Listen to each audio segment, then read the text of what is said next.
नमस्कार सभी को। आज की कहानी आपके जीवन को बदल के रख देगी और यह बहुत इम्पोर्टेंट कहानी है आज की। एक बार की बात है, एक बालक को उसके माता-पिता ने गुरुकुल भेजा पढ़ने के लिए और बच्चे से कहा कि जब तक तुम गुरुकुल जाओगे यहाँ घर से, जब तक तुम्हें पीछे मुड़कर नहीं देखना है। अगर तुमने पीछे मुड़कर देख लिया तो तुम्हें गुरुकुल में प्रवेश नहीं दिया जाएगा। वह बालक अंततः जाता-जाता गुरुकुल तक पहुँचता है, वो पीछे मुड़कर एक बार भी नहीं देखता है। जैसे ही गुरुकुल में पहुँचता है तो वहाँ मौजूदा शिक्षक, जो वहाँ के शिक्षक होते हैं, वो कहते हैं कि आपको इस गुरुकुल में प्रवेश के लिए परीक्षा देनी होगी। बच्चा बड़ा दृढ़ था अपने अंदर से, उन्होंने कहा बिल्कुल। बच्चे ने कहा मैं परीक्षा देने के लिए तैयार हूँ। वो 5 साल का छोटा बालक, उससे इतने कठोर कार्य करवाए गए और कठोर वचन कहे गए। माता-पिता ने कह दिया कि पीछे मुड़कर नहीं देखना है, तो यहाँ गुरुकुल में कह दिया कि अब तुम्हें परीक्षा देनी होगी।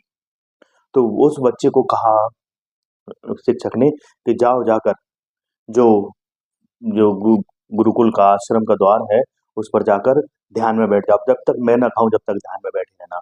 वो बालक ध्यान में बैठा रहा। उस पर बहुत सारी मक्खी, मच्छर, कीट-पतंग आकर बैठ गए।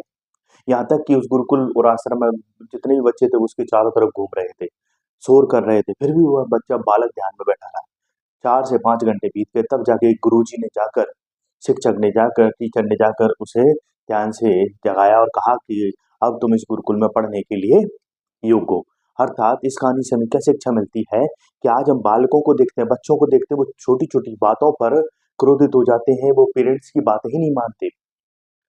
बोलिए, तो वह बालक इतने कठोर, इतनी कम उम्र में कठोर वचन सुनते हुए और उनका पालन करते, अर्थात जिस बच्चे का खुद पर नियंत्रण है, वही बच्चा आगे चलकर महान बन पाता है।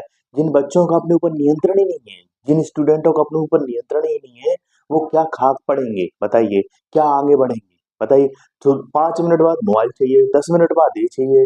उनका स्वयं पर नियंत्रण नहीं है, जो अंदर से मजबूत नहीं है, वो कभी भी सफल नहीं हो सकते। तो इस कहानी से शिक्षा मिलती है कि आज के पेरेंट्स पूरे अनुशासन में आकर बच्चों को अनुशासित करें, संस्कारित करें और उन्हें अंदर से मजबूत बनाएं, ताकि वो हर परिस्थिति का मुकाबला कर सके और फोकस होकर पूरी ऊर्जा के साथ वो पढ़ सके। ये छोटी सी कहानी पर हमें बहुत बड़ी सीख देकर जा रही है। ऐसी मैं कहानी आपके जीवन में लाता रहूंगा। जय हिंद, जय भारत।